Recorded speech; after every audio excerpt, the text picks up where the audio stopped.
Hello guys, চলে এসেছি নতুন একটা ব্লগ নিয়ে। আশা করি তোমরা নিশ্চয়ই জানতে চাইছো কী নিয়ে এই ব্লগটা, দেখতে থাকো। গেট নাম্বার 5 to 12 দিয়ে ঢুকবো, আমাদের গেট নাম্বার 12।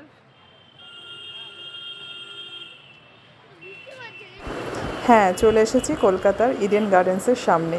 আর দেখতেই পাচ্ছ আমরা ম্যাচ দেখতে যাচ্ছি, আইপিএল ম্যাচ। আর এই যে মুম্বাই ইন্ডিয়ান্সের সাপোর্টার। আজকের ম্যাচটা Kolkata night Riders versus Mumbai Indians. আমরা ভীষণ এক্সাইটেড এই ম্যাচটা দেখতে যাওয়া নিয়ে। হ্যাঁ, প্রচণ্ড ভিড়, প্রচণ্ড ক্রাউড এখানে, সবাই খুব এক্সাইটেড, সবাই বেশিরভাগই কেকেআরের সাপোর্টার আছে। আর কলকাতা পুলিশের অধিকর্তারা সমানে ইনস্ট্রাকশন দিয়ে যাচ্ছে, বড় ব্যাগ অ্যালাউ নয়, এটা অ্যালাউ নয়, সেটা অ্যালাউ নয়, বেসিক্যালি কিছুই অ্যালাউ নয়। দেখো চলে এলাম ইডেন গার্ডেন্সের সামনে, একদম বড় বড় প্ল্যাকার লাগানো আছে এখানে। দারুণ অনুভূতি হচ্ছে, দারুণ ফিলিংস হচ্ছে। আর ডোডোর ফ্ল্যাগের যে স্টিকটা সেটাও পর্যন্ত ওনারা খুলে ফেলে দিয়েছেন, তাই ডোডো একটু দুঃখ পেয়েছে। এবার ফ্ল্যাগটাও কীভাবে ধরবে সেটাই ও বুঝে পাচ্ছে না। আমি বললাম নিচে করে ধর, তাহলে তোর ছবিটা ভালো উঠবে। ডোডো এটা লাইফে ফার্স্ট টাইম আইপিএল দেখতে যাচ্ছে, ম্যাচ দেখতে যাচ্ছে স্টেডিয়ামে বসে, তাই ও খুব এক্সাইটেড। এবার আমরা তো ইডেনের ভেতরে তো ঢুকে তো পড়েছি গেট দিয়ে, কিন্তু আমাদের সিট পড়েছিল এইচ ব্লকে। এবার আমাদের এইচ ব্লক খুঁজতে হচ্ছে, আমরা এদিক ওদিক খুঁজছি, কোথায় এইচ ব্লক, কোথায় এইচ ব্লক। বিভিন্ন রকম ব্লক আছে, সেই ব্লকে টিকিটে ব্লকটার নাম্বারটা লেখা থাকে, সেখানে সিট আছে, তো সেইখানে যাচ্ছি আমরা।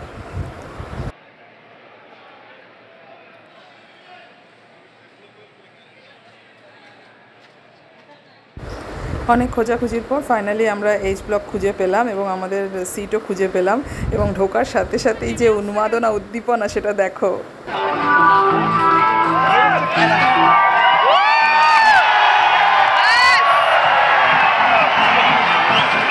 সিট নাম্বার কত? ও আমাদের ওইখানে পড়বে শেডে। খুবই সুপার এক্সাইটেড ছিলাম, খুবই ভালো লাগছিলো, অ্যাম্বিয়েন্সটা অপূর্ব লাগছিল, এত ক্রাউড, দারুণ লাগছিল। কিন্তু আমাদের একটু ব্যাড লাক হয়ে গেছে, কারণ বৃষ্টি শুরু হয়ে গেছিলো, ঝিরঝির করে বৃষ্টি পড়ছিল। আমরা তো ভাবলাম ম্যাচটা বোধহয় আজকে আর দেখতেই পাবো না, এইরকম যে বৃষ্টি হচ্ছে, পুরো ফিল্ডটা দেখো ঢাকা সাদা পলিথিন পেপারে।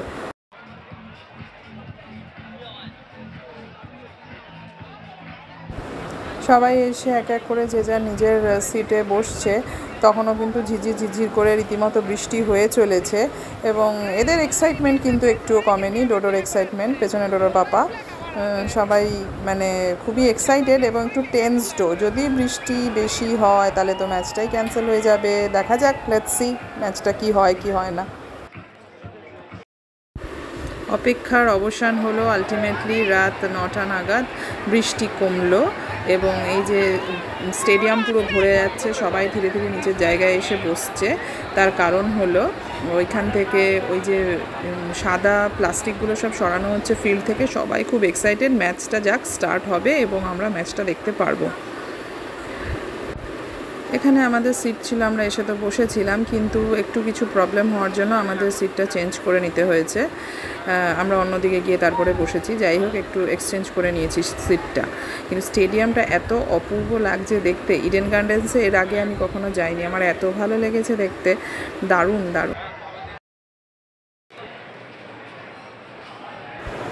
ব্লক থেকে বেরিয়েই সামনে এবার দুজনেই সবাই বললো একটু পেট পুজো করা দরকার, কারণ ম্যাচ স্টার্ট হয়ে গেলে আর কেউ বেরোবে না। তো সেই জন্য আমরা এখানে অনেক স্টল, অজস্র স্টল আছে, আমরা স্টল থেকে কিছু খাবার কিনে খেলাম, প্যাটিস, ভেজ প্যাটিস, চাউমিন, ওরা সবাই খেলো। আর এই যে এখানে পাওয়া যাচ্ছে জল, পাওয়া যাচ্ছে আইসক্রিম, ড্রিঙ্ক, সব রকমই পাওয়া যাচ্ছে। এখানে প্লাস্টিকের পাউচে করে জল বিক্রি হচ্ছে, সেখান থেকে জল কিনে নিলাম। জলের বোতল তো অ্যালাউড নয়, কি করা যাবে আর।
টাকা টাকা ভালো খেলছে। হ্যাঁ প্রচুর ভালো। এই এক্সপিরিয়েন্সটা জাস্ট অপূর্ব ছিল, ফাটাফাটি, মানে অসাধারণ। ওরা লাইটটা ডিম করছিল আর আমাদের অডিয়েন্সদের মোবাইলে টর্চ লাইট জ্বালিয়ে সেটাকে ওয়েভ করা হচ্ছিল। দারুণ লেগেছিল, জাস্ট ফাটাফাটি। ম্যাচ শেষ হয়ে গেল, অবভিয়াসলি কেকেআরই জিতলো সেদিন। দারুণ আমরা এনজয় করলাম। এবার বাড়ি ফেরার পালা। Thank you.